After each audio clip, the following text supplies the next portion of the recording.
right, now it is time to get into WWF Thursday Night SmackDown for February 1st, 2001.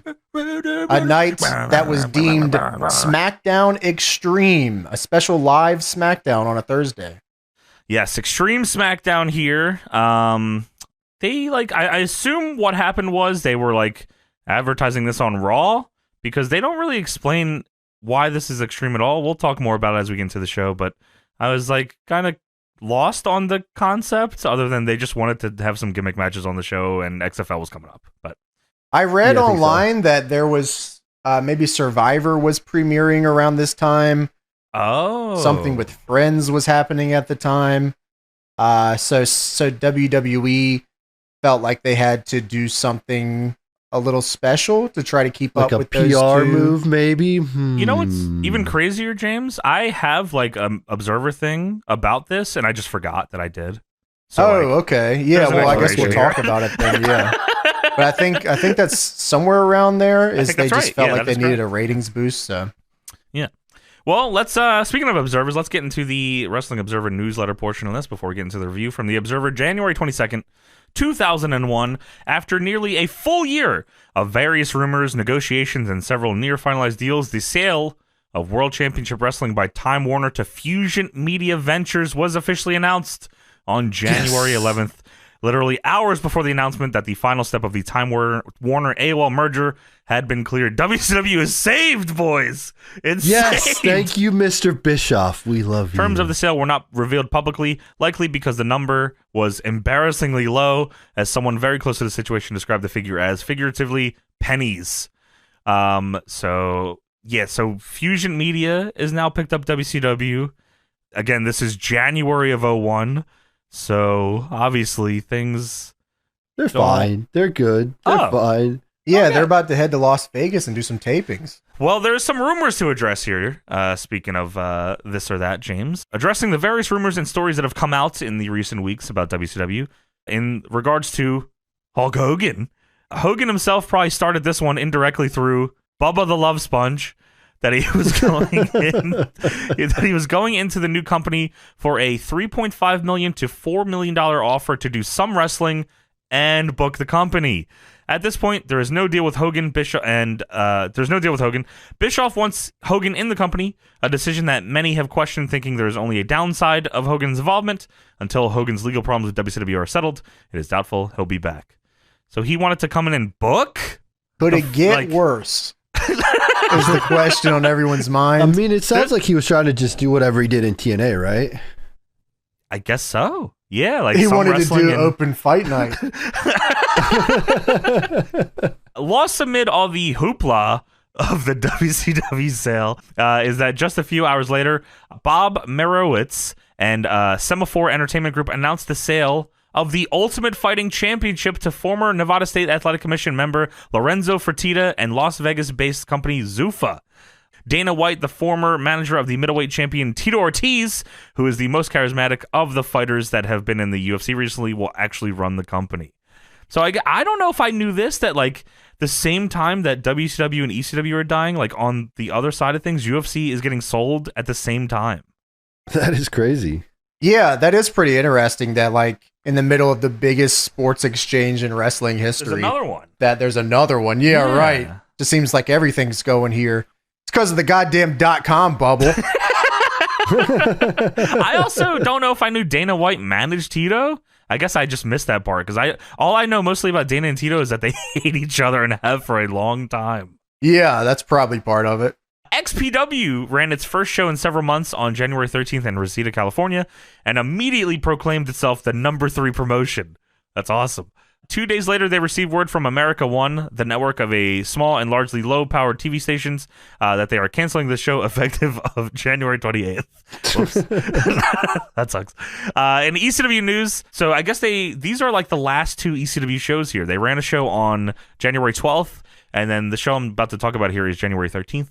Meltzer writes, the show the next night in Pine Bluff, Arkansas was weird because they did a big farewell in the ring and nearly everyone was crying backstage saying their goodbyes after the show was over. It was described as really weird because emotion got to everyone with the idea that ECW may really be done this time and the various people who had worked together may never see each other again. Yet, At the same time, perhaps because nobody wanted to jinx things, everybody still was saying in the midst of the crying that they believed Heyman would pull something out at the last minute, and nobody wanted to admit it. Dreamer, who ran the shows, told everyone that there would still be a pay-per-view on March 11th. Heyman wasn't even going to these ECW shows anymore. No. They don't even have anyone to make the t-shirts anymore. Dude, fuck! He's on SmackDown Xtreme. No! WCW News, Terry Taylor contacted Michael Modest, Tony Jones, and Christopher Daniels over the last week. As with the new ownership, the hiring freeze is over, and he'd at least have the ability to recommend them. There's also been interest from the WCW side shown in the past few days in Tajiri, Super Crazy, Kid Cash, and Joey Styles. Yeah, you know what, dude? WCW doesn't fold. ECW still folds. All those guys are free to explore that, right? Yeah. That'd be interesting. Just that, but then all the guys that come into TNA at the time, Amazing Red, Low Key, AJ. Sure. Oof. Yeah, I think if WCW lives here, it's an easier, an easier time getting people to buy into these dudes in a company with so much history than in a company that's just starting up, right? Yeah. That's kind of the general idea there, I think. But I think they had some hesitation just because of like them bringing in ECW dudes before and them having issues with that, like the Mike Awesome thing, I think. But like, I imagine ECW dies and that shit doesn't matter. Yeah, at that point, you just need a job. Yeah, I need to go somewhere. Yeah. Jimmy Hart was hospitalized with a kidney stone, which was dislodged when a female DJ gave him a low blow at the Minneapolis Nitro. A kidney stone? Yeah. It came out of his penis when he got kicked? Right. He passed it? That would be so fucking painful. Holy shit. Tony, I would be like fetal positioned on the ground begging for help. Dude. Oh, I'm passing a kidney stone right now, Daddy! My fucking dick! I got goosebumps just thinking about how ridiculous that would be. How hard do you have to kick somebody for that to happen? Maybe, I don't know. I don't know. That'll work. That's fucked. That's horrible. Yeah. Sorry. I'm sorry. Just passing kidney stones is just so bad. Yeah. I mean, that's the worst fucking shit ever. Yeah. From The Observer, January 29th, 2001, Randy Savage did the wrestling scenes for the Spider-Man movie this past week. You guys seen that? Spider-Man. You ever seen the Spider-Man? Dude, I love that scene. I think that's so cool. Like the arena with the cage and all that. Very cool. That's legendary. That was awesome. Yeah, that was legit cool. legendary. Yeah, like that's like, even if you're not a wrestling fan, you remember that scene. Dude, I bet most, I don't want to say most, Macho Man is very popular, but sure, I'm sure there's a lot of people that know this guy as Bonesaw McGraw. Right. In WCW news, Scott Steiner was arrested on January 23rd from an incident at the TV tapings the night before, which ended up being edited off television. This was after he beat up Daniels and Mike Modest and broke their legs. They were doing a stretcher job deal. For real. And Steiner was started kicking one of the EMTs, apparently thinking they weren't real EMTs and were just local indie guys. As it turned out, they were real EMTs, and the guy who got kicked sued him. Wow. Steiner starts beating the shit out of a real doc, like a real EMT, thinking it was a worker. That is crazy. Puts him in the Steiner recliner. Yeah, that's funny as shit. Wow. Couple of last things here. WWF News, The Plan, and this was going back to the interview Rikishi did when it came out. He was the driver that ran down Austin, and Meltzer says the thing about the Island Boys, and I'm like, what the fuck is the Island Boys?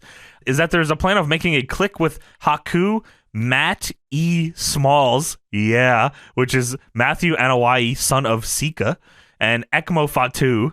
Smalls and Ekmo will likely be called the Fat Boys. So Ekmo, of course, is Umaga. So they were going to have a group of Rikishi, Haku, Sika's son, and Umaga, and call them the Fat Boys. Not PH. This is the original Bloodline. Dude, I was thinking they were going to be 3-minute warning, like fat, PH fat, but... No. I'm sure that's what it would have ended up being, Tony, Yeah, because sure. Rikishi wears the fat wear. Ah, very true. Very true. Last thing here, speaking of this SmackDown that we're about to review, SmackDown Xtreme from February 5th, 2001, Meltzer says, because of the competition being so heated on Thursdays with Survivor and the longer episodes of Friends, James, as you mentioned, SmackDown is going to be pushed far stronger as the A show this month, and Raw is largely going to be the show to build angles for SmackDown more prominently. The SmackDown Xtreme thing is an advertising gimmick to try and help the ratings and has zero to do with anything involving ECW. Oh, okay. Wow. Yeah. Which is, like, thinking that they were making SmackDown the A show in 2001 is, like, pretty crazy, because I feel like that was always the stigma SmackDown had, even years after this, is that it was not the A show until Heyman said, right. Fuck you. Fuck you, you're wrong. Talk about WWF SmackDown February 1st, 2001, SmackDown Xtreme. All right, let's get into SmackDown Xtreme. Everybody on the floor. Everybody on the ground. And then fucking just the SmackDown intro and then an X randomly popping up every 2 seconds over the intro video. I thought this was canceled. Like, you know, that was just not happening. Because they show the SmackDown logo with a big X over it. I'm like, all right, is this show over? What's going on here? The funniest part was the part in the intro where Rikishi drops his big fucking ass on us and there's an X over it. That is funny. I thought this was, you know, thinking about it now, I guess they could do like a right to censor edition of SmackDown. Oh, yeah. No. That was not anywhere near it. No, sure. It would be bad. But it would be interesting if they did. The concept, I think, is interesting. I could not imagine that theme song going off for 2 hours. Oh my horny. So it opens up to the arena here in Columbus, Ohio, and there are just signs everywhere. I mean, this thing is full of signs, and most of them are pretty cool. So fucking many signs. There's this is Ovaltron era still, so they have like the SmackDown logo in the middle, but there's an X over that as well. There's an X over anything that has the SmackDown logo all over the building. Michael Cole welcomes us to the Xtreme, WWF SmackDown Xtreme. Of course, we come to you from the Nationwide Arena in Columbus, Ohio, on that night where Kurt Angle would defend the WWF title against the People's Champion, The Rock. And King says, we're going to get Xtreme tonight. They were like, I was convinced that I was in a post-ECW world already, that they were saying Xtreme so much. Too. Yeah, I thought for sure we were. But no, this is just fuck ECW, the show. Also, you know where things get extreme? Columbus, Ohio. I mean, that is the madhouse of Xtreme. Xtreme! Down in Ohio. Cole also says, Rikishi and Haku meet The Undertaker and Kane in a first blood match. That blew my fucking mind. Dude, I was for like, holy shit, that has to be one of the worst matches of all time, right? Like, I was excited for it because I figured they were just going to kick the shit out of each other. No, I was with Haku in there, yeah, but I was like, I was thinking of like Chronic versus Taker and Kane, you know, like that kind of match. But sure, yeah, but I just heard Haku and I was like, holy fuck, I forgot he came. They had no respect for Chronic, Tony. They fuck with Haku. No, they do. Yeah, I forgot he came like fresh off WCW. He was still hardcore champion, came to WWF. That was crazy. Just like 2 weeks ago, it was the Rumble, right? Yeah, it just happened. Yeah, my thought was they were going to walk into the ring and start shoot punching each other until they bled. Yes, dude. It was like, sort of different, but we'll talk about it. They went hard enough for me. They went hard, yeah. Yeah. So we have the Hardy Boyz versus the Dudley Boys tables match for the WWF Tag Team titles starting the show here. Bubba immediately backs Jeff into the corner, rips his shirt off, and chops the shit out of him. You know, we're just going hard here. The Hardy Boys fire back with a poetry in motion, but Devon comes in and breaks it up. Dude, Devon ran in, clothesline Matt, and he tried to like keep his arm out after clotheslining Matt to clothesline Jeff, but he didn't fully commit, so Jeff kind of takes a shitty bump and seizure cells for him in the ropes. I like that cell. Yeah, I do too. So the Dudleys then hit an electric chair neck breaker double team move, which was very cool. Super cool. I don't know. I think that's in some game. I don't like. It might be in like the GameCube games. That actually. No. So Bubba then tells Devon to get the tables, if you can believe that. Bubba then lays Jeff on a table, but Matt grabs his foot. So Jeff low blows him by running up to him and punching him right in the nuts. Yeah, he doesn't crotch him on the top, of course. That's what you would expect. He runs up and punches him in the balls. So Jeff tries to Frankensteiner Bubba through the table, but Devon moves the table. Smart. This then starts a string of them moving the tables from each other, which is a pretty interesting way to take this tables match. Dude, the Dudleys go, like, they set the table up and they went to put Matt through it, of course, and they sent Matt off the ropes, and the crowd, even already, like, I mean, I guess the Dudleys have been here for a couple years now, but one of my favorite things ever is when they send somebody off and the crowd yells 3D, and then they don't do it. They go for something completely shoulder different. tackle or something. They went for a flapjack, and Jeff moved the table there. Yeah. So Jeff tries to swanton Devon through the table, but gets cut off by Bubba. Bubba goes to superplex Jeff through the table.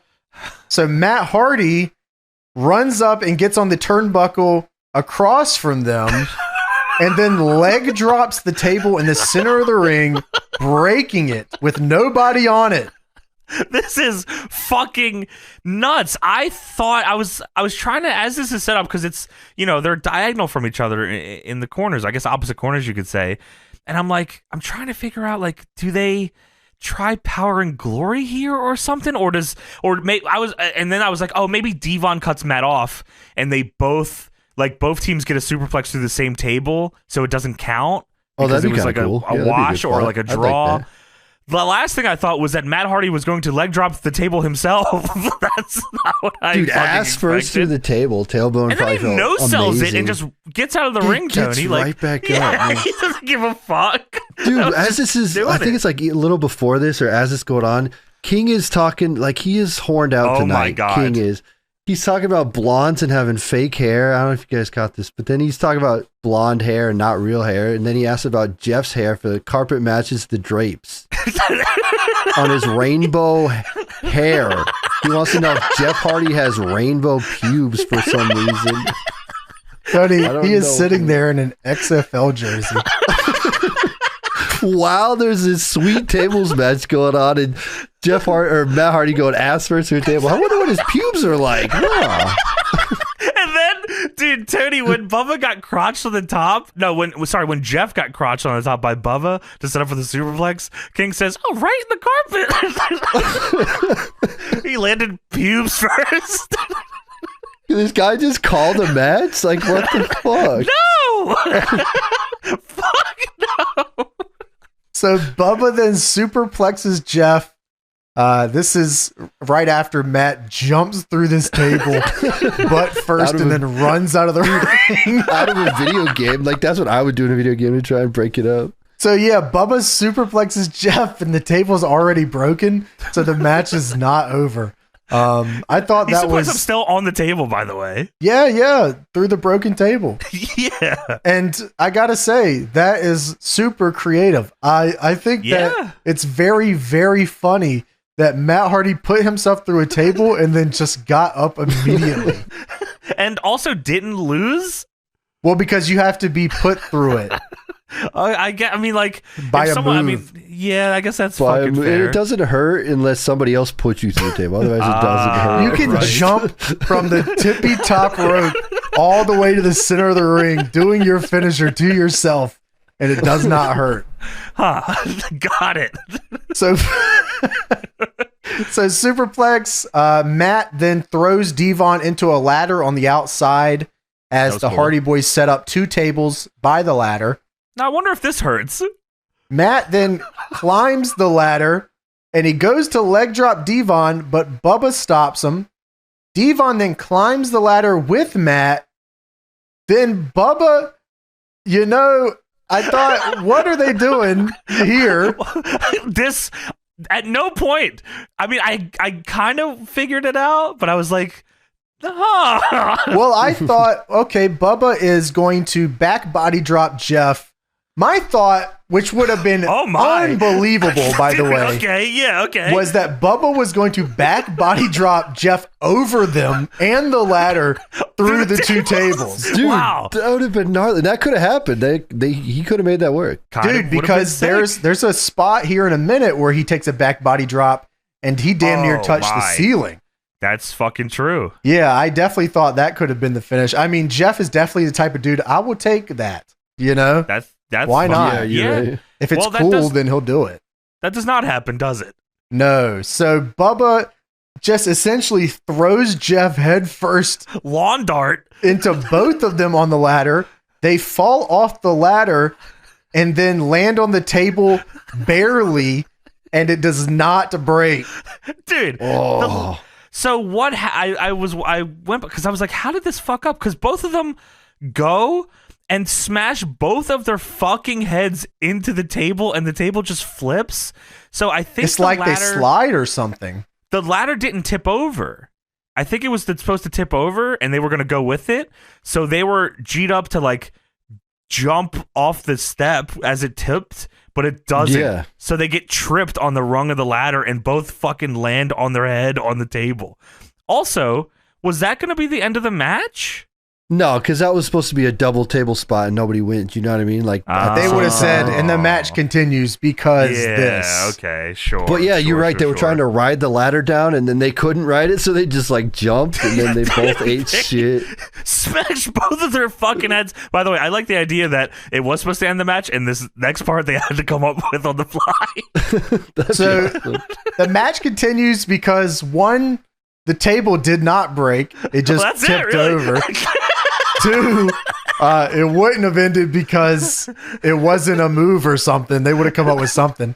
And 3, they have to go to the stage where they're going to fucking do this incredible spot, man. It's awesome. Okay. Do you have any recollection of this? No, I don't think so. Like, why is this not replayed forever? It is on this show. I mean, that's fucking true. But, like, you think this would be included in, like, the next version of this SmackDown intro or something. Like, this is insane. I can't say that it doesn't make sense because Jeff has 4,000 of the coolest things ever happen in his career. Yeah, we got to pick from them. Yeah, that's true. So Bubba hits Jeff with a back body drop here in the ring where he just goes flying, which made me think they could have done it. He could have gone over the ladder. Fucking would have been awesome. Must have been his pubes. No. Oh. Sit down, buddy. I'm standing. You look insane in that XFL jersey. You want to see mine? So Bubba beats up Jeff. He takes him up the ramp. There's 2 tables beside the stage with some wires on it and a cup of coffee. That's a production table. That's a production table. This is a production table. You can tell by the 2 coiled wires. It's wires that are still like wrapped up. They're not used. Like it's a spool of wires and a cup of coffee and a little drape. This is a production table here. So they fight up the ramp to the screen on the stage. And I'm thinking in my head, what are they possibly going to do here? Because my thought was when they were pressing up against the screen that they were going to do something at the screen. Yes. But then they go towards the stage even more to the side. Bubba tries to toss Jeff off the side, but Jeff escapes. And then Jeff low blows Bubba. Of course. I was like, okay, maybe a spear. Bubba then grabs Jeff. And then Bubba bombs him off the stage through 2 tables. This is fucking crazy. Like, there's probably like, I thought it was going to be powerbomb because that's what he was doing, you know, fucking sit out. I thought it was powerbomb through the tables. No way was I thinking these 2 dudes, after Matt Hardy just leg dropped himself ass first through a table on his own, that these 2 guys were going off a stage ass first together through 2 tables. This was very cool. It's quite a drop there too. So on the camera it looked awesome. They replayed like 9 different angles to the point where Jerry Lawler was like, what is this? The fucking Super Bowl? How many times do we have to fucking see this? Check on his carpet. Sit down. Sir.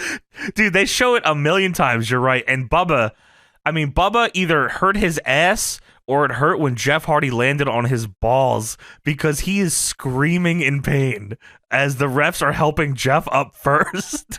I thought this was awesome, man. I really enjoyed this match. Of course, the Dudley Boys win because Bubba's the one that did the move. Even though they both went through the table, Bubba is the giver of the move and not the receiver. Exactly. Very cool. I enjoyed this a lot. Great opener. Fucking super creative stuff. Would have liked Matt and Devon not to have smashed headfirst through the table off a ladder. That always sucks. But fun fucking match. Dangerous shit as usual. I enjoyed it. So Stone Cold is watching the match, drinking a Steve Weiser. He's pissed. What the fuck they doing? What am I gonna do now? That was my spot. I set up for no way out. Jump ass first through a table. Dude, I was more shocked that Steve was here at call time. What the hell's going on? Oh yeah, that's good. He's not arriving to the building right now. Yeah, he's here and he's in the locker room already. Like he's been watching the show. Dude, he's already like 5 Steve Weisers deep at this point. Yeah. Figured I'd show up early because I gotta take a shit. So we go backstage. Jeff is being checked on by the EMTs. They're Lita all dead. Yeah, I mean, hell of a match. Lita comes up on the screen, huge pop. She is so over right now, dude. Yeah, you're right. And Matt tells her, just worry about your match. Like, we'll figure this out. Yeah, she said, "Whoa, guys, that was totally crazy." She said, "Come on, you couldn't have said Extreme. Couldn't have said Extreme for the show. That was Extreme, boys." Matt just looks at her. All right. Whoa, guys, that was SmackDown Extreme. You guys all right? Matt gives her the Stewie Griffin head turn. So we have a video package here. Vince McMahon talks about Stone Cold versus Triple H at No Mercy. They had a contract signing here recently. Yes. So the idea is that Austin and Triple H are going to face off here. Oh, is it no? I fucking wrote No Way Out. Is it No Mercy? Oh, it's probably No Way Out. Yeah. Oh, okay. It is No Way Out. They got that 3 stages of hell match coming up, right? Oh, sure. Okay. So yeah, on Raw, they're going to sign a contract to bind Triple H and Stone Cold to a match that'll happen on No Way Out. Both individuals agree that there can be no physical acts of aggression until the match. The penalty will be severe. For Triple H, it'll be 6-month suspension. For Austin, he will lose his opportunity to be champion at WrestleMania. So Austin and Triple H sit down. They sign these. Well, Austin signs the contract. Triple H is lawyer there, and he has his lawyer look it over. And JR says, if looks could kill, Austin would be on death row. I thought that was an awesome line. It is a great line. Austin comes over to talk shit to Triple H as he's talking to his lawyer. So Triple H signs it, or so we thought. Dude, he takes the contract and walks over to his lawyer, and then just like flips through it. And Stone Cold walks over to him. What the hell are you doing? Hey, son, let me see that. Sign it. So Triple H signs it, and Austin goes to walk away. And Triple H fucking picks up a briefcase and smacks him in the head with it and knocks him out. And JR's flipping out in commentary as Triple H is kicking his ass. JR says, Triple H just lost 6 months of his career. Does he hate Austin that much? I mean, we talked about this. We talked about it in something in the future, but JR is the best. I mean, this dude kicks ass. He does. I mean, it doesn't hurt that he loves Steve Austin. Yeah. But JR is one of the best at getting over a babyface. And honestly, one of the best at getting over a heel. True. It's just the little things. Yeah. He has like a personal, like attachment to the people on the screen because he works with them all the time. And we talked about it before too. For a lot of these guys, he helped get them into the WWF. He was the talent guy for a long time in the WWF. He believed in this shit too. Yeah. Yeah. So, I mean, just a great, an all-time great. Yeah. In every sense. So Triple H hits the pedigree on Austin, and Vince says, you've been suspended for 6 months, pal. And Triple H says, nuh-uh, I never signed anything. Oh, so shit. He feigned signing the contract, kicked Austin's ass, and then he signs the contract. And I was like, oh, that was actually pretty fucking clever. I actually thought that was awesome. And Triple H says, Austin 316, huh? Well, paragraph 316 says, pal, you can't touch me. Paragraph 316 subsection E says. Brother. And in WWE documentaries, Vince Russo will say that Paragraph 316 had signs all over the place on the next Raw. It was one of the biggest movements in Raw history. And that's how we knew he was the game. So Steve Austin is pissed because he just saw the footage play again because he's just watching the TV show. He is at the show watching the TV show drinking In the beer. back. Yeah. That is awesome, actually. That's kind of funny. Son of a bitch. That's and his fucking he's got beers next to him in the scene earlier. He has even more beer stacked up next to him now. So he's just obviously been drinking more and more. So SmackDown is brought to you by, how do you say this? Wider Protein? Weeder, I think. Or is it You wider? know what, dude? No, Weeder might be right because I thought it said Wiener Protein at first. Oh, see, I was a little different than you. I thought it was weirder. Oh, Weeder. Like WEIR. Wider? Weirder. Fuck is the name of this protein? Tony. Dude, I can go either way. I don't know. Fucking clue. Wiener? This is I a think it's thing wider, that but I could be wrong. This is a thing that exists. And it still exists to this day. Wait, does it? Yes. Oh, I'm going with Weeder. Dude, I think it's Weeder because I said Wiener Protein. well, I thought the same, James, but I was saying weirder. So it's got to be that pronunciation. Weeder. Weeder. SmackDown is brought to you by... SmackDown is brought to you by Wiener Protein. Weirder. Wiener Protein is a carpet match to drapes. Find out tonight. Why don't you go to the XFL question. and never come back, buddy? I'll bring my crown. That's fine. I got So- a replacement. You might know this guy. He's a bit extreme. Just Incredible's his name. SmackDown is brought to you. He sits down and Michael Cole says, Stone Cold?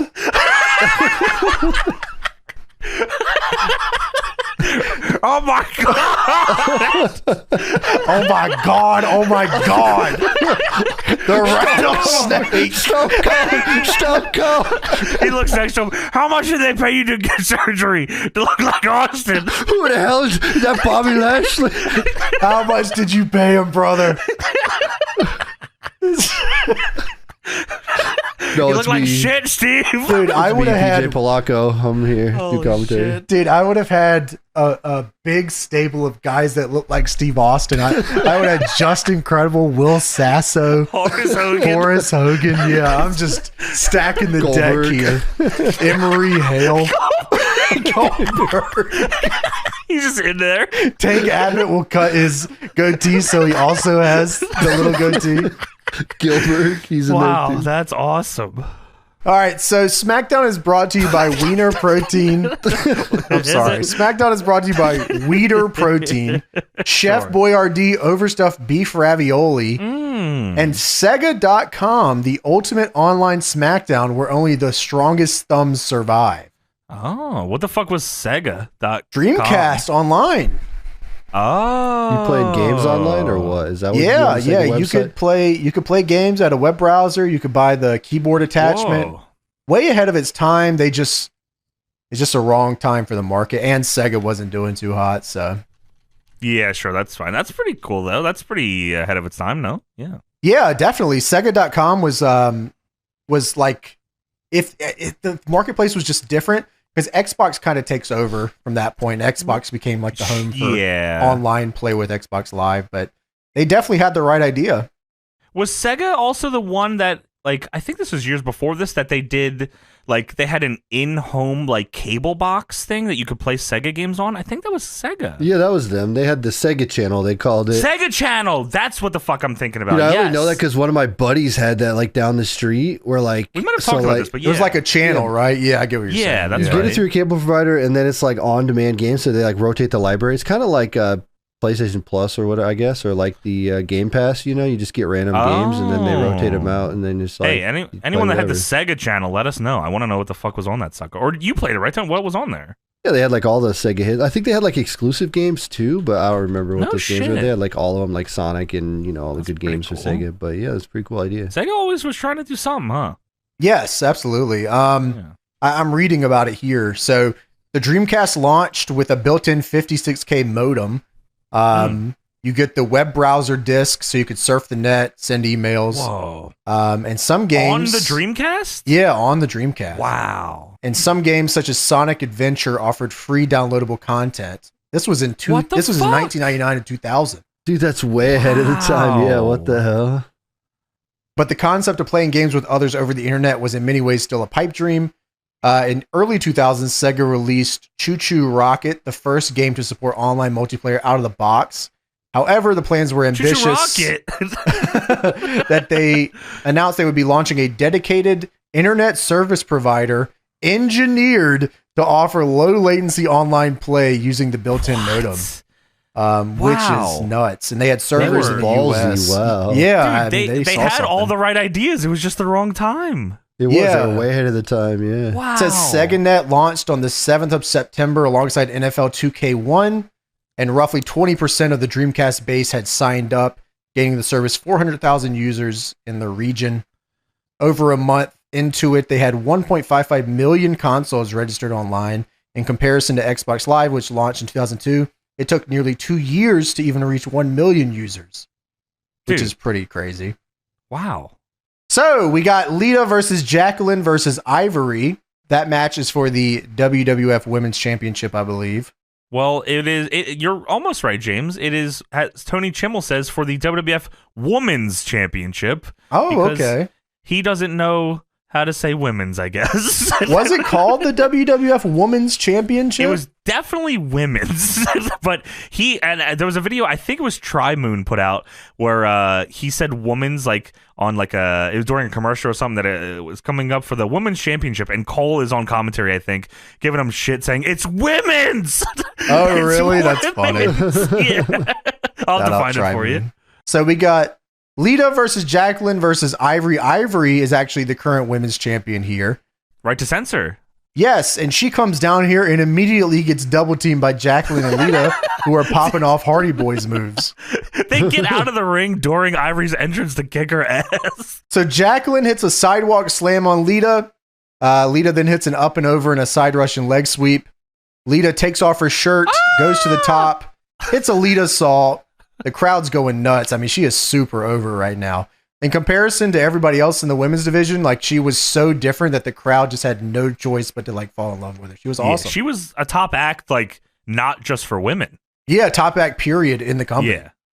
Yeah. And then Ivory throws Lita out of the ring after the Lita salt and covers Jacqueline for the 3 to retain the title. Dude, she threw Lita out of the ring so hard that, like, Lita, it looked like she hit every part of the ropes and the ring that you could. That was nasty. Like a pinball. Dude, unbelievably. So we go backstage. Triple H and Stephanie walk into their locker room. And would you know, this was the same locker room that Steve Austin was in earlier. Ah, of course. Yeah, they find all of Austin's beers all over. And Stephanie she looks at the cans and says, Hunter, what is this? Pointing at beer cans. It reeks of beer in here. Well, I wonder. The beer smells like beer. I wonder how that could fucking be. That's weird. Beer, branded beer. And Triple H says, it was that damn Austin. And he smacks the cans all over the place. Because obviously that will help not only with the situation, but with the smell of beer all over the room. All over the floor, soaking in. That's good. Just kind of help the situation. Dude, something smells like shit here, too. Someone, and you hear a toilet flush, and Austin walks out of the bathroom in the room holding a beer. He drinks beer while he shits. A little shit beer. Shit beer, shower beers, same thing. Shit beer. That's like garage beers now. It's just shit beer. There's never a bad time for a Steve Weiser, pal. I guess that's right, son. And Austin comes out holding this beer, And he walks up to Triple H and Stephanie and he says, "Hey, Triple H, hey, Steph, what's going on?" This is like the most like gentle Stone Cold ever. There's no... Well, he knows they can't touch, right? So he's not scared at all. He doesn't give a fuck. And Triple H says, "What the hell are you doing here?" And Austin says, I'm not here to antagonize you at all." Of course not. He's not here to antagonize him. You got a force field around you. I can't do nothing. And Triple H says, "That's a load of crap. You're not going to get me suspended." And Austin says, "Speaking of crap, my stomach was rumbling a little bit ago. I had to use your facilities." Facilities. And Stephanie says, "You used my bathroom?" And Austin says, "Yeah, but it's okay because I wiped the rim for my protection." What does that mean? But it's it's stopped up in there and it's kind of leaking everywhere. But when I get around to it, I'm gonna send you guys a plumber.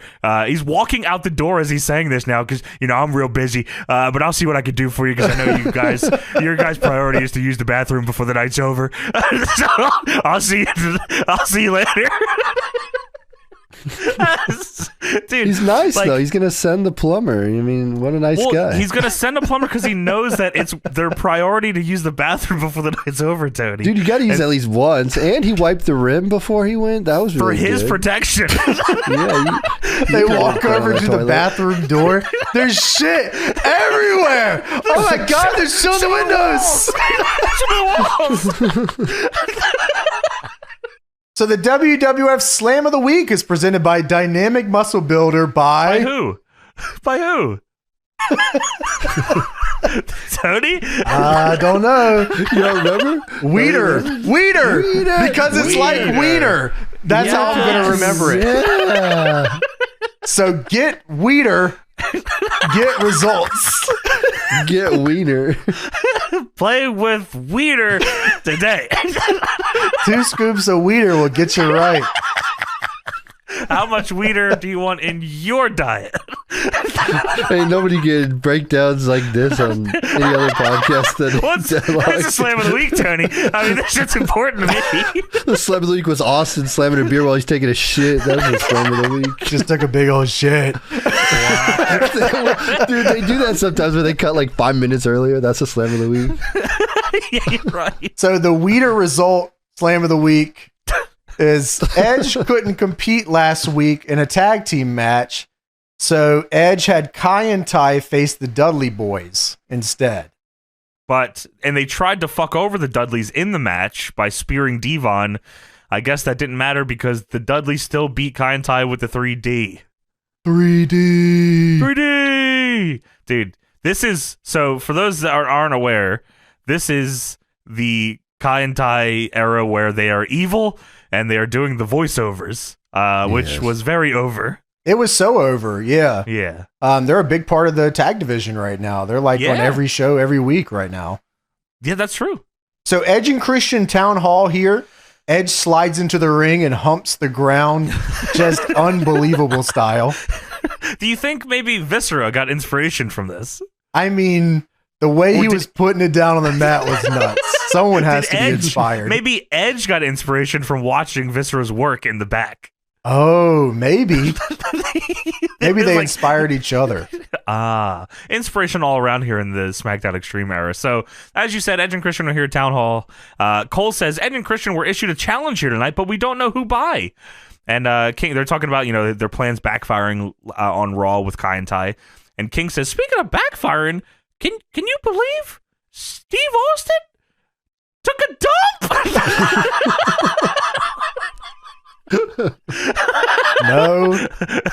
No, I cannot.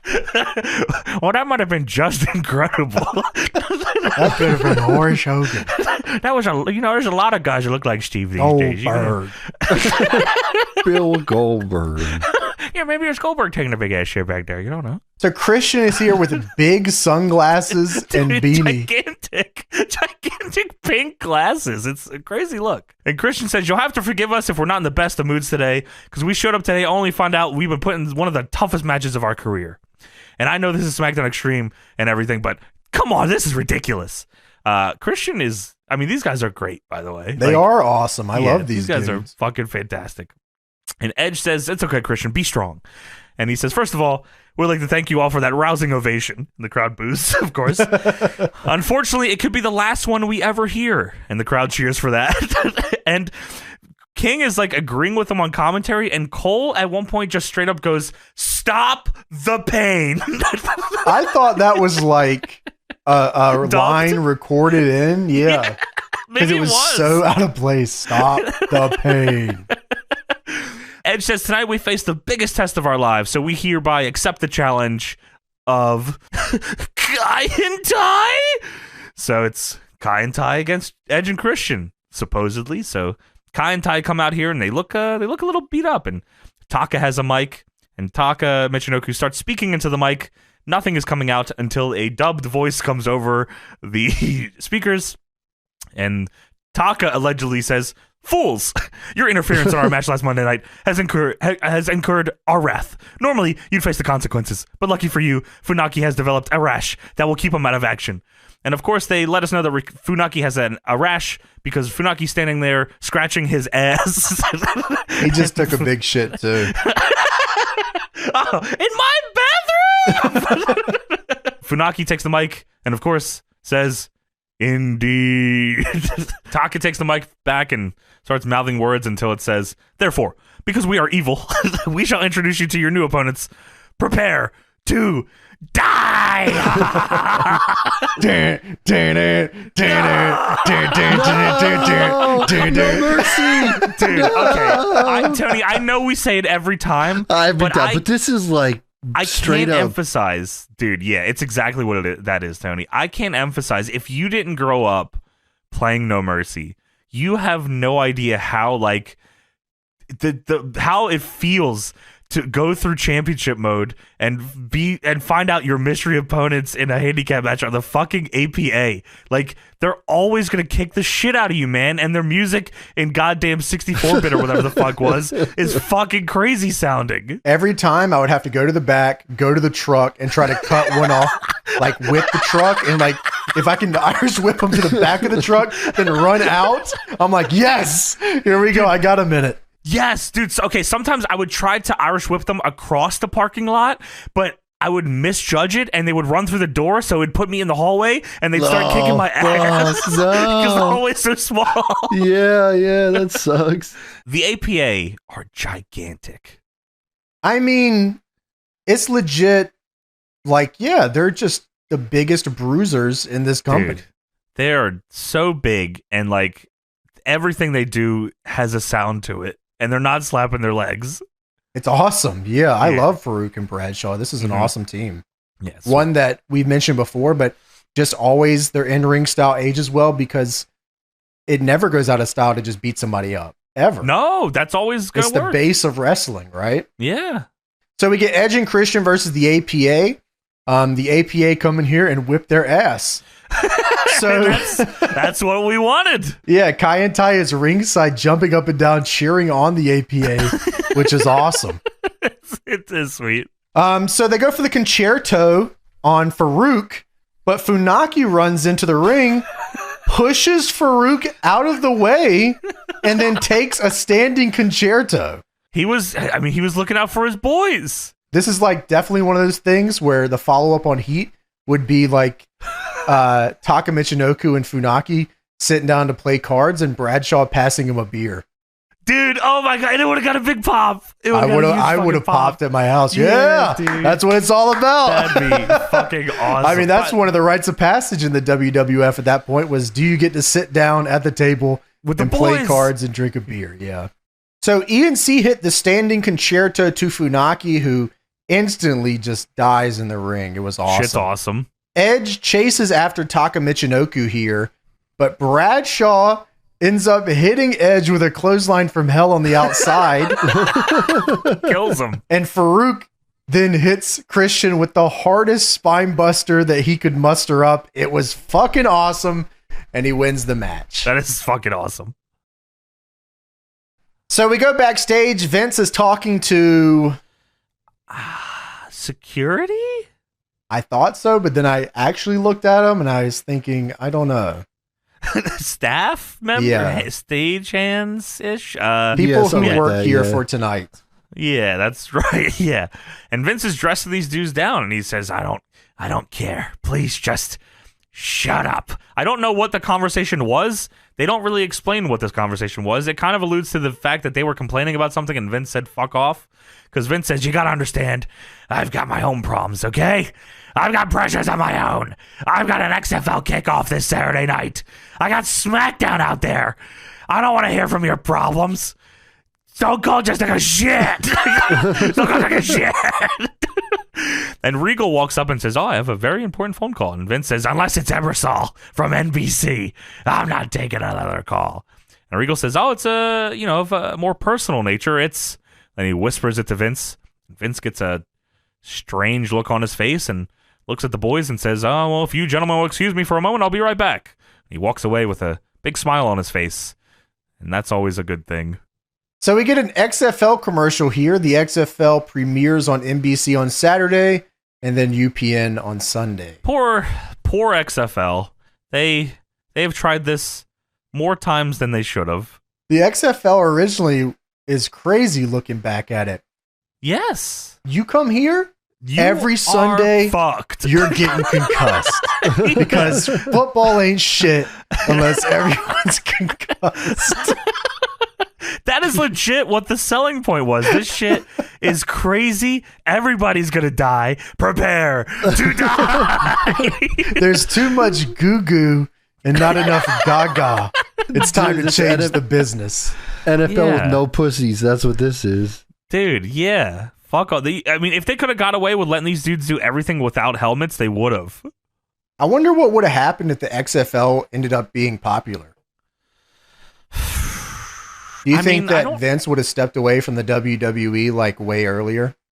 I honestly don't think so. I feel like he was always going to be attached to this. Like, he still wants to be attached to this fucking thing, right? Like, so, like, I don't know if he ever could, because I think in his brain, like, no one can do this like he can. Mhm. So, if anything, maybe he would have delegated more people to XFL. Oh, sure. You know, like, maybe had somebody else take that over, like The Rock. So we go backstage. Vince McMahon is on the phone, and he's talking to somebody here that we find out about in just a few minutes. He says, "What's important to me is you, and I feel the same way. What's the surprise? Okay, tell me." And then he leans up a little, weird look on his face. He says, "You're here in Columbus, Ohio?" And then and that's we get out of there and go to Jonathan Coachman, who is backstage talking to the one Billy Gunn, who's wearing a WWF Attitude shirt, looking good. Full shirt here. And Coach says, "Billy, it seems China is heeding your advice and trying to be as busy outside of the ring as she's ever was in the ring. Or sorry, busy outside of the ring as she ever was in." And Billy says, "Yeah, I know. She's keeping a positive mental attitude." Oh, fuck yeah, PMA. Tuesday morning, Hell yeah. she's on Good Morning America. Fuck yeah, Daddy, what the hell? Tuesday morning, she's on always Good got Morning my PMA America. up, you know? She's going to be on Extra and Entertainment Tonight. And the Big Show, from down the hallway, walks up in a cutoff version of the same shirt Billy Gunn is wearing. WWF And he said- Attitude out, both of them. WWF Attitude cut off, and Big Show says, "Extra, Good Morning America, Entertainment Tonight. Who gives a crap? I'm sick of hearing about China." The conversation didn't even involve you. You don't have to be here. Yeah, what is the problem? And that's pretty much what Billy Gunn says. Billy Gunn says, "Hey, you'll get your turn whenever it's your turn. I'm talking." Big Show says, "I'll take my damn turn now." And he grabs Billy Gunn and throws him into a door. And then he turns around and he grabs Jonathan Coachman's head and squeezes it like a grape.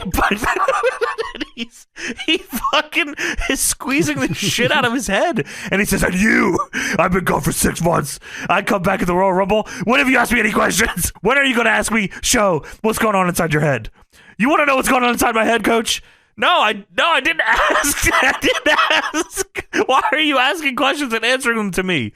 He says, "The Big Show's back in town." Yeah. That's a new start of our show. Big Show's been here since the Rumble. I come back after 6 months and no one wants to ask me any questions. Oh, we're about to turn you. The Big Show's back in town. Yeah. And Big Show says, that's bad news for everyone except me. Okay. I'm afraid I've got some bad news. Oh no, Big Show's here. Yeah, you're shitting your pants soon, buddy. Yeah. You better get used to it too. Because 20 years later, you're still shitting your pants. Coach says, "Well, you're looking pretty hungry, Big Show." You know we have catering back here. So we go backstage. No, we don't. We go to a hotel. Okay, James. We go into the same bathroom that Stone Cold took his shit in. And there's Trish Stratus. Smells like shit in here. Hey, Vince, it smells like dookie. Vince, there's shit everywhere. There's shit on the windows, shit on the walls. He's in there talking to Austin. Yeah, your shit really smells. They never cleaned this toilet. It's still overflowing in here. The rim looks nice. There's a plumber. There's probably a great rim on the toilet.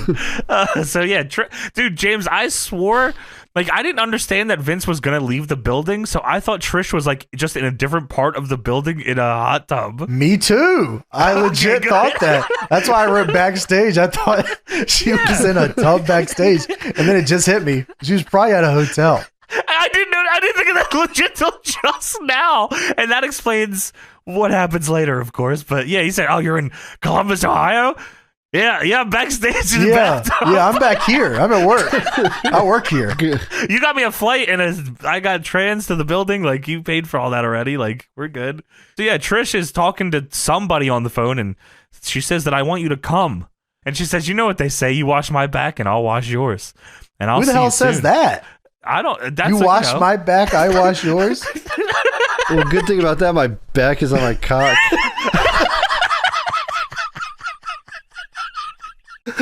So she fucking hangs up the phone, and Lawler says, "Oh my god, that's not Dick Ebersol! Oh, Dude, what? Dude, she looks over, and I was like half paying attention, and she looks over, and I swear she ate some bubbles, and I was like, why is she eating bubbles? No, dude, she was eating candle wax. That was a dessert. It was whipped cream, it was strawberry and whipped creams, but I thought at first I was like, she's eating bubbles, all sexy or whatever. I'm like, all right, whatever. Big Show said, "Can I have some bubbles?" In the door. Hey, why did you ask me to take a bath? I've been back since the Royal Rumble. Squeezes her head like a grape. I'm stinky. Yeah, so I love it. This is so old school. Like Trish with all the candles and stuff. This is in every like rom-com or any You're right. Yeah. any movie ever at this time. Sure. TV show Friends. Yeah. In the tub with the candles and the landline phone. The landline phone. You bring the phone to the It's tub. like a big gold phone too. Like this, I don't even know how to explain the phone. Let me hang up this phone. You have to put it back on the hook. Yeah, dude. Yeah. Otherwise, I'm on the call the whole time. You're fucking up my 1-800-collect, man. You're running up my bill. So we go backstage. Triple H is pissed off because he can't fight Steve Austin. Yeah, Triple H says, Steph, Austin's already driving me crazy. And then he already shit in our bathroom. It's been 1 week. It smells like shit in here. Stephanie, it smells like shit. Why don't you go flush that bad boy? I'm not going in there. So yes, Triple H says, Steph, Austin's already driving me. Then he leans down and he pulls a beer can out of his ass and he throws it. He says, I don't know if I'm going to make it. Steph says, it's okay. Just calm down. Austin doesn't want to lose the shot at the title, and you don't want to be suspended for 6 months, and you should focus on what you should be, the WWF champion. And I've got an idea. I'm going to go talk to my dad. You stay here. And then she leaves to go talk to her dad, which always ends up well. So we get a Chris Jericho town hall. Jericho is here with the Girltron. That's awesome. He's got the title. Yeah, he's got the Intercontinental title. Girltron is awesome. I love this. I mean, did we talk about this set? I mean, I'm sure we talked about it before, but Ovaltron kicks ass and the goddamn arches. I love this. Yeah, it's awesome. So Jericho cuts a promo about how he's extreme. Did you guys know that tonight was SmackDown Extreme? Dude, so much so. Did you James guys and know Cole- that Big Show's been back since the Royal Rumble? So what happened, brother? So Jericho gets on the mic and says, the word of the night is extreme. That's Just right. changing it, no? And he says he's been in cage matches, last man standing matches, and even the most brutal, violent ladder match in history. I would say that Y2J knows extreme. So it's only apropos that tonight I'm issuing an open extreme challenge for this Intercontinental Championship. Is that right? An open extreme challenge. I'm like, wow, what's that going to be? Hell in a Cell? Wow. It should have been the most extreme challenge, MXC. Yeah. Wow, Yeah, they got to go that'd through be an awesome. obstacle course. Right, you are, Ken. But yeah, Jericho says, who will accept? Will it be Albert with his extremely huge cranium? Or will it be Chris Benoit with his extremely brutal gap in his teeth? Or will it be Triple H with his extremely large snozzola? I thought he was going to say something about Stephanie there. I'm actually very impressed. And then Taz's theme hits. It's Taz. Oh my. It's Cole says legit. Cole kind of says that. He says it seems like someone is accepted. It sounds like the street thug from Brooklyn. Taz. Out walks Taz in the jumpsuit. No, Damn. dude, I legit wrote that down too. I said, "Oh man, it's pants Taz." This sucks. So okay, I thought open extreme challenge would mean this is a gimmick match. Just jumping ahead a little, this is not a gimmick match. I thought This is a Just singles- Incredible was going to come out. He just took his shit in the locker room. You didn't see that part? That's not the most extreme. That's not just the best. Holy shit. Get this fucking guy out of here. So Taz versus Chris Jericho here for the Intercontinental Championship. This is an open extreme challenge match. Right, so extreme. So Jericho chops down Taz and goes for the arm here. Taz retaliates by hitting a head and arm Tazplex. Shit is awesome. Taz has Jericho on the announce table and screams, "I'm the next IC champ." And you can hear it on the headset. IC. He does, yeah. That's awesome. That's how I write my notes. Taz gets the Kata Hajime locked in, and the ref hates Dude. this fucking move. Turns around, doesn't even want to look at it. And He's staring off Jericho, into the distance.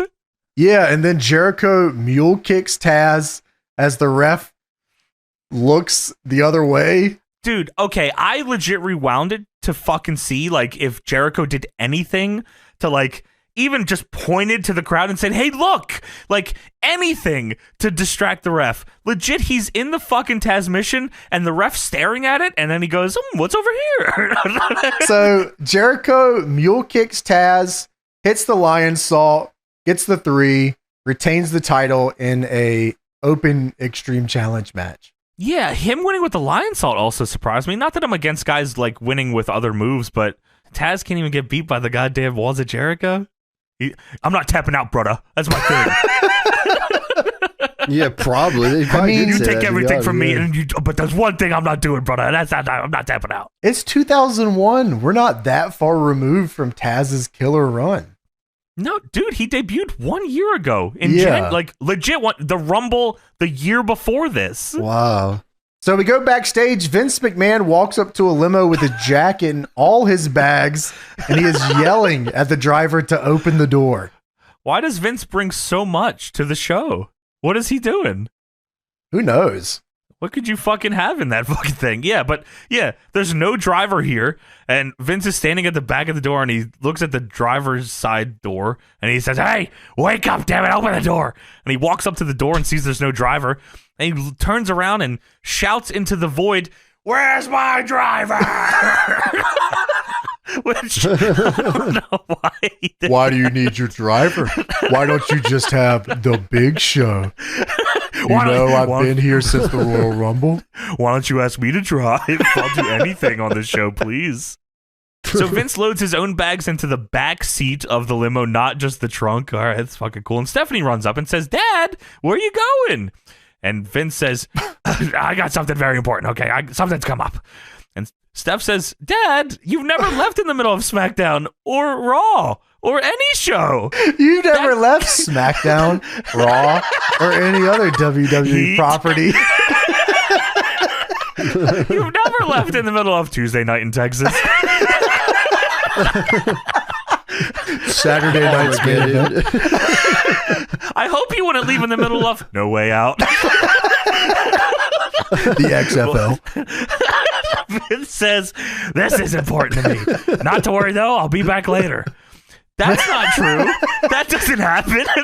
No, it does not. And Stephanie says, okay, well, I got a great idea about something that's really important to me and Triple H. Why not put Triple H in the WWF title match tonight? And Vince says, what? What do you mean? I guess he doesn't understand until Steph says, it'll be a triple threat match. Oh, and Austin's not involved at all? You're staying away from Stone Cold. And Steph says, staying away from Stone Cold. Vince thinks for a second. You got it. All right, I got to go. So Vince then jumps into the driver's seat of the limo. He commandeers a limo. Like, this is, you don't rent a limo service and you get to just do what you want. He steals a limo on the show on camera, and he starts it up. He fucks up a little bit. Then he finally starts it up. And Steph says, what are you doing? And Vince says, something's come up, or it's about to. Because it's a boner joke, of course. And then Vince peels out with the limo that he's stealing to go fuck Trish Stratus right out of the parking lot. And Cole says, you don't think he's off to take a bath, do you? Just laying this on thick here. It was actually Steve calling him, hey, we need a plumber in this bathroom. Oh, let me go get that. Oh, shit, I gotta...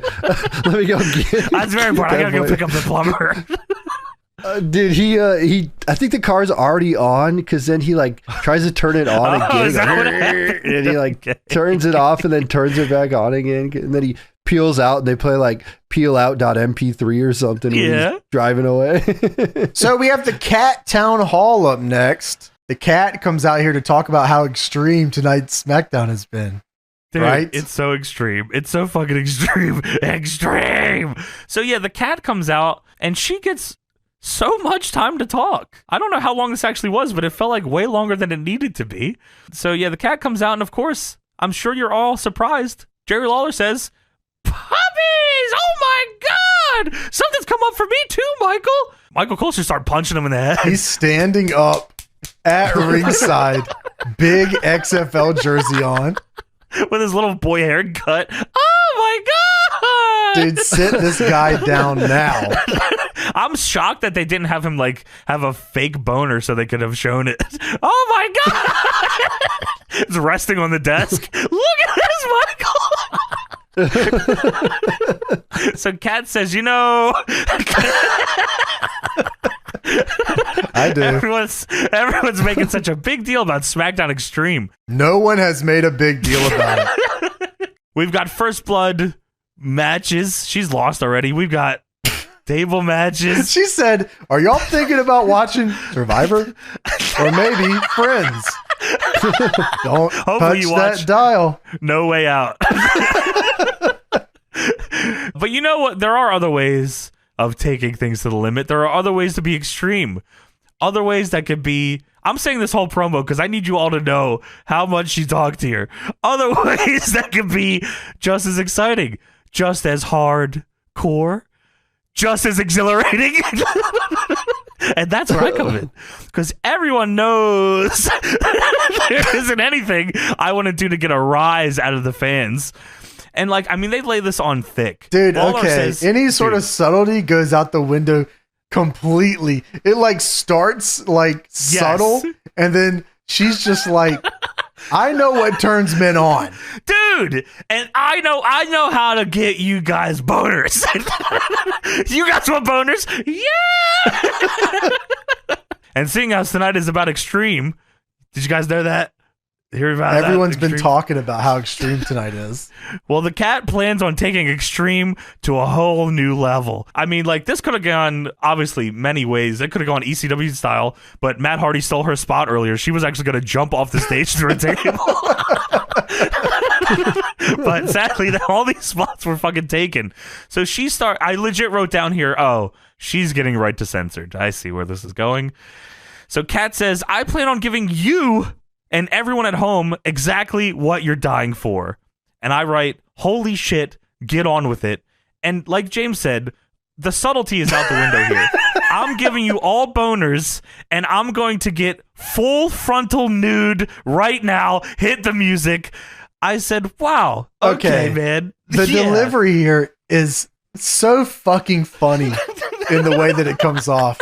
I'm going to give everyone at home exactly what you want. And the crowd goes, huh? And she says, full frontal nudity. Dude, the crowd is going nuts. This is the largest pop in Ohio history for the World Wrestling Federation. Let's go, pussy!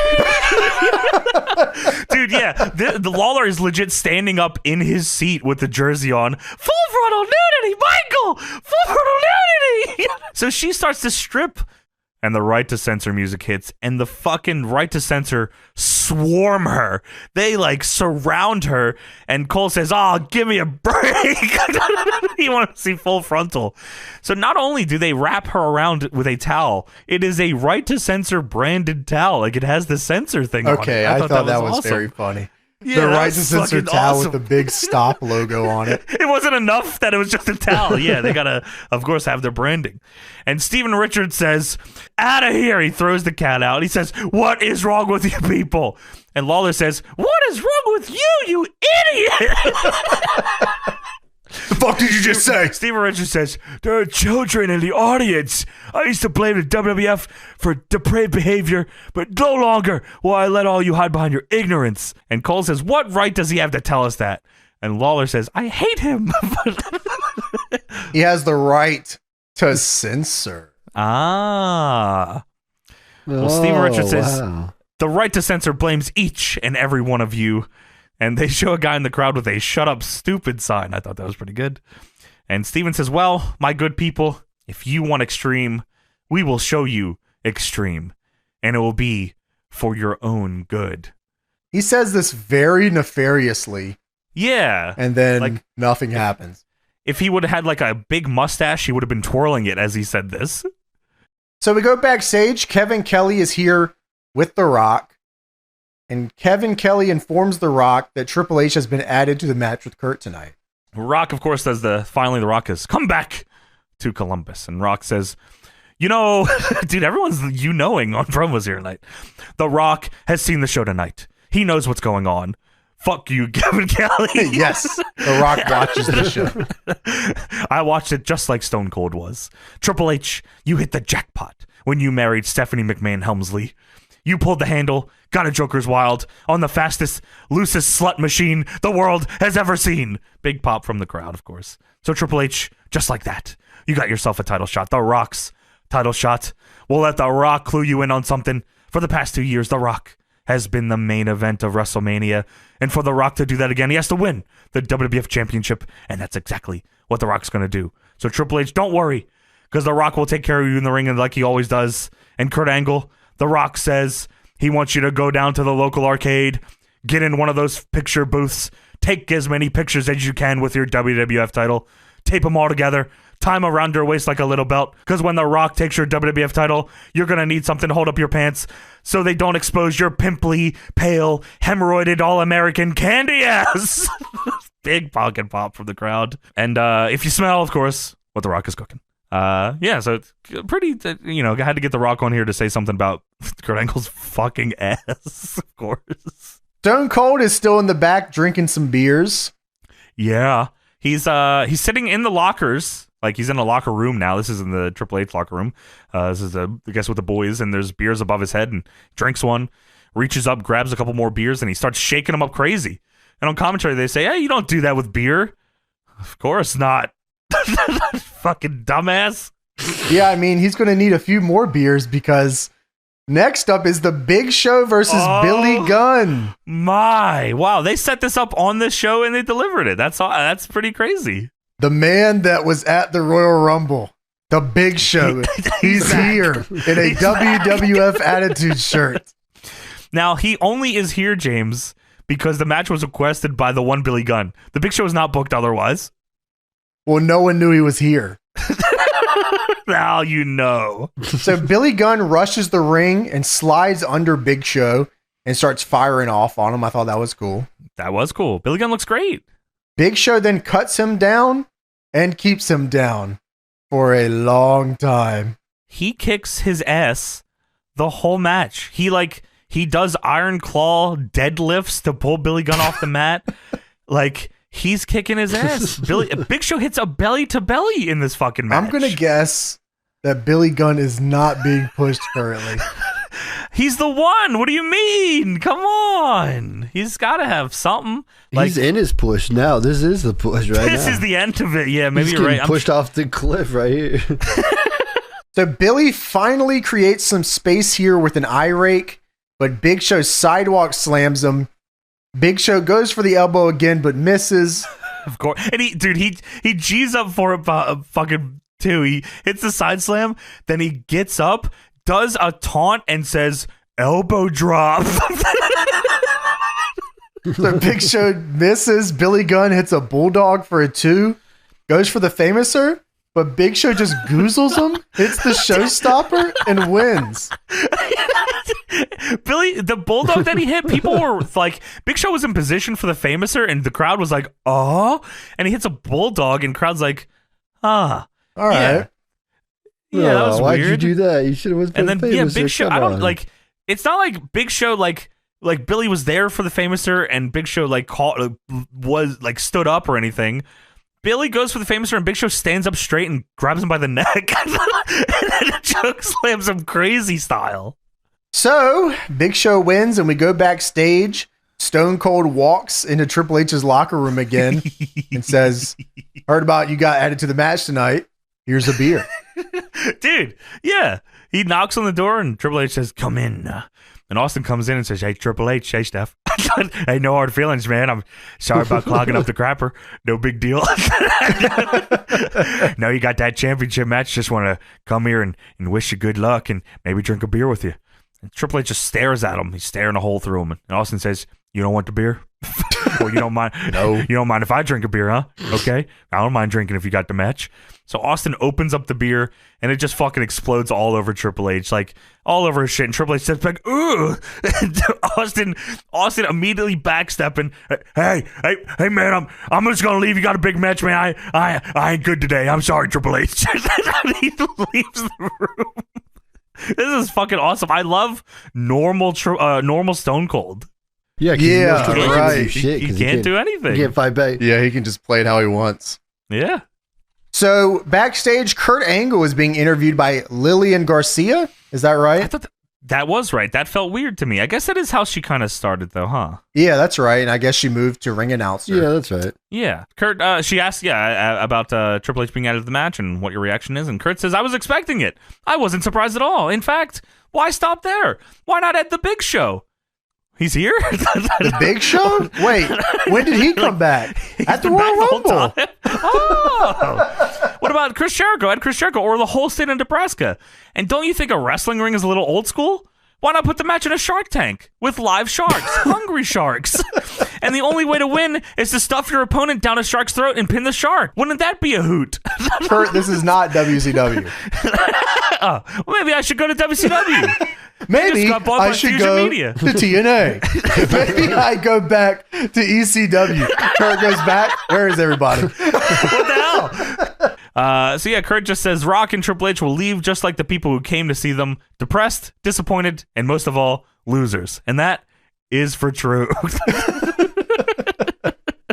So pre-tape, it shows Kane dominating in the Royal Rumble. Dude, they put him over huge. Like, yeah, he entered number 5 in the Rumble, lasted over an hour, eliminated everybody. He entered in at number 5 in the Royal Rumble, and JR says, oh my God, oh my God, oh my God. It's Kane. All right, yeah, that's cool. He's here every week. It's not like he just came back. What about the Big Show? What about me? I returned. I just came back. So Kane kicked Honky Tonk Man's ass in this Rumble. I thought that was awesome. This is the one he chokeslammed Drew Carey too, right? Oh, is that this one too? Oh, maybe not chokeslam. Yeah, I'm sorry. so. He chases him off. I'm pretty sure that's this one. If it is, this is the one we watched, like for Patreon. Sure, yeah. So backstage, Undertaker and Kane are being interviewed by Kevin Kelly. And Taker talks about seeing the sight of his own blood bringing something out in him. Or maybe it was just his brother saying, you should kick somebody's ass. Dude, that is fucking funny as shit. I don't know if the taste of my own blood reminded me of what I used to be, or whether it was Kane just flat out told me, Kane says, hey, man, you got to get back to doing what you do best, and that's kicking people's ass. Well, tonight it's on. What Kane sat him down and said, you suck. It's time to kick some fucking ass. Yeah, dude, like the Big Show's fucking back. When the fuck did that happen? At the Royal Rumble. Holy shit. So fucking Taker says, Haku, Rikishi, it's first blood. My island brothers. Hey. We're the fat boys. Get our name right. Yeah, of course. And you know what that means? It means no strategy, no holds, no pinfalls. It's all about the blood. And them two laying in puddles of their own blood, looking up at us and realizing that Kane and The Undertaker, they do run the yard. And Kevin Kelly, looking to fucking get his ass kicked, looks at Kane and says, hey, why have you been fucking around with why are you fucking with your brother now? What happened? Kane said, because it's SmackDown Extreme. SmackDown Extreme. So in the back, Haku and Rikishi walk through a random pipe and drape in the hallway. Haku is shadowboxing crazy.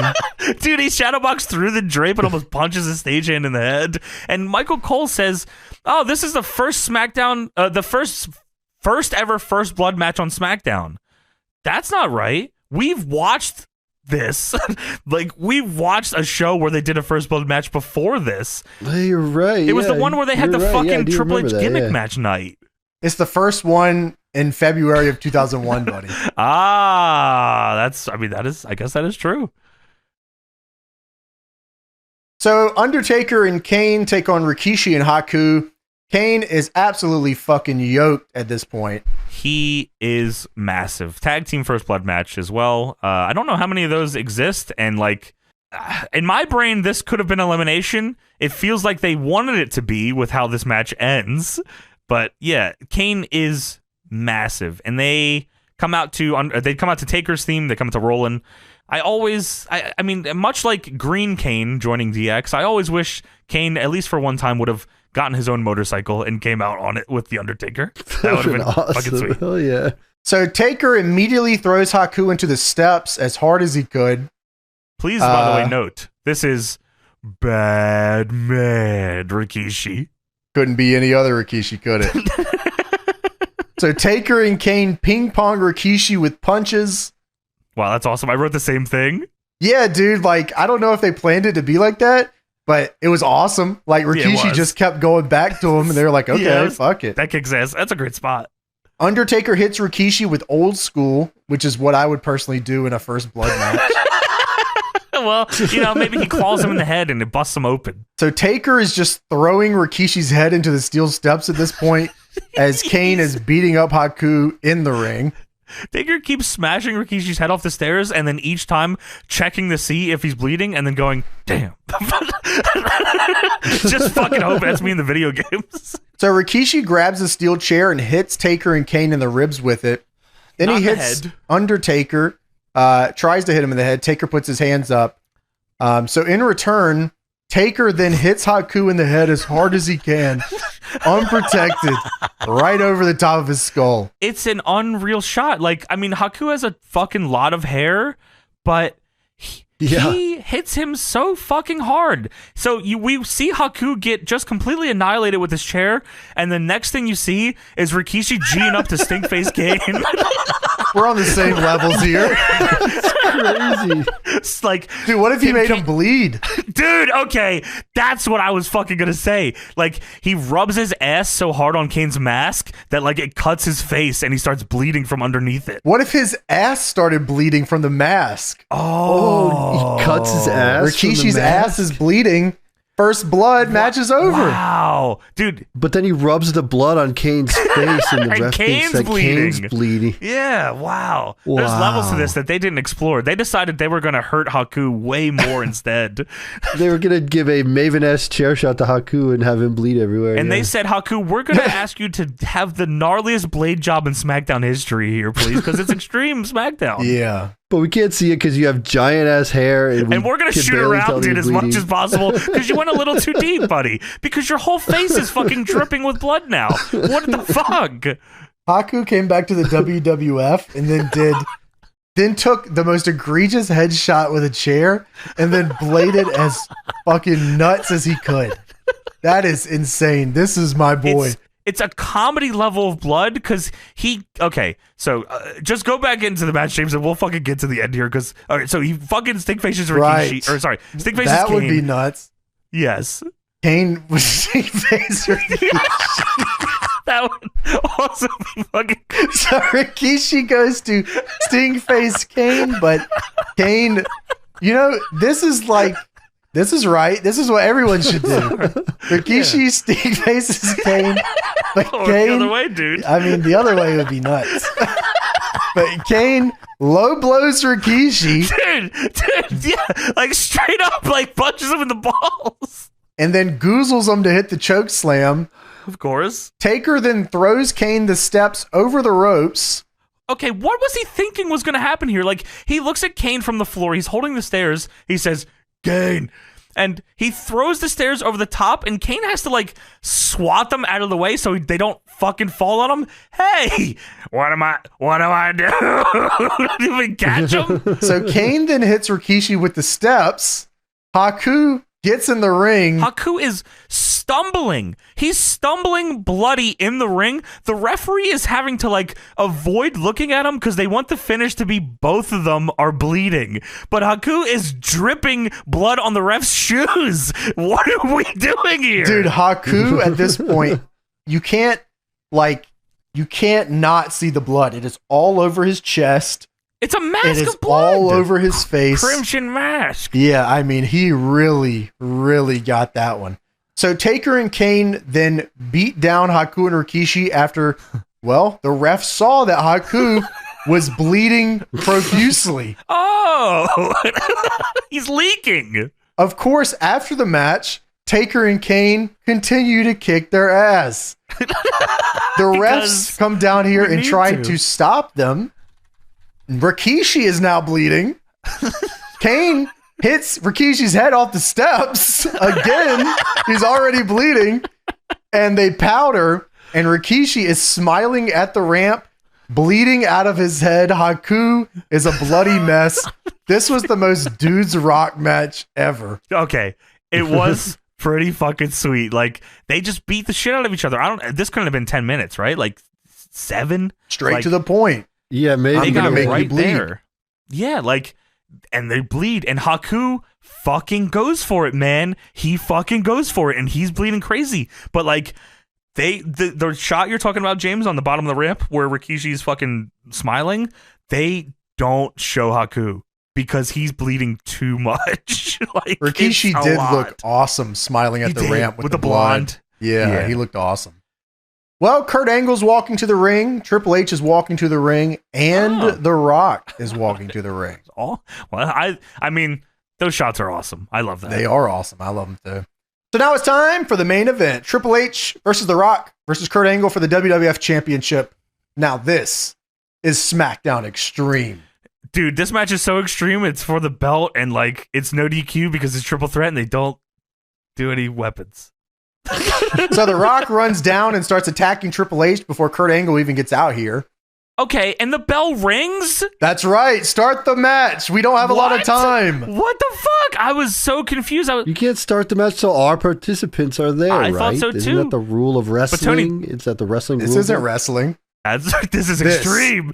This is sports entertainment extreme. Wow, they had it right there too. I'm surprised they didn't do SEX here. Dude, I'm pretty sure Vince fired like 10 people after they did SEX and TNA. He's like, how come we didn't think of that?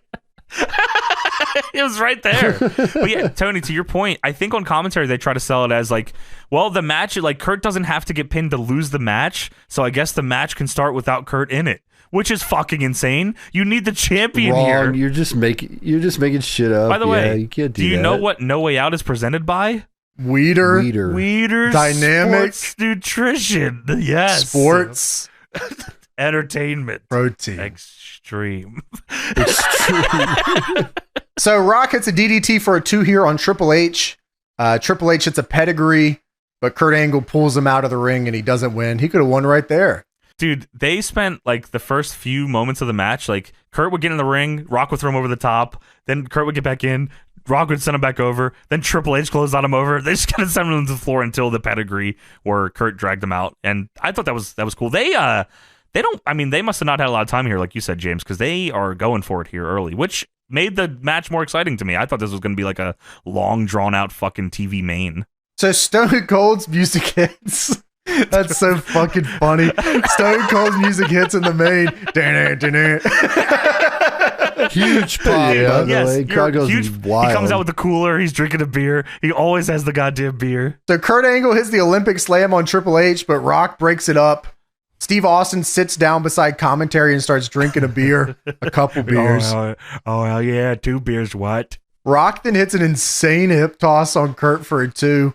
That was awesome. Triple H takes the buckle in the corner and goes over to the floor. Fucking crazy. Steve Austin gets up off commentary and walks over to Triple H and puts a beer right beside his head on the floor. There was also a point where Triple H climbed to the top, and I was like, this is him getting cut off. And it was, because he got distracted by Austin, of course. So Triple H smacks the beer away as he gets up off the floor. The Rock locks in the sharpshooter on Kurt Angle. The crowd wants him to tap out. They want The Rock to win. They pop crazy for that. But Triple H DDTs him. Kurt hits a belly-to-belly on Triple H, but Rock hits the rock bottom on Kurt Angle. So Stephanie is distracting the ref for the pin here. So Rock gets in Stephanie's face. Then Rock grabs her, and Triple H gloms him from behind. Ah, son of a bitch. Rock hits the spine buster on Triple H. Yeah. Goes for the people's elbow, but Kurt Angle Olympic slams him, and the ref is distracted again by Stephanie McMahon. Eject her now. Dude, get her the fuck out of here. Have we talked about, I know we've put over Kurt a million times. Have we talked about how great of a move the Olympic Slam is? Oh, it's awesome. Dude, like, it's so cool.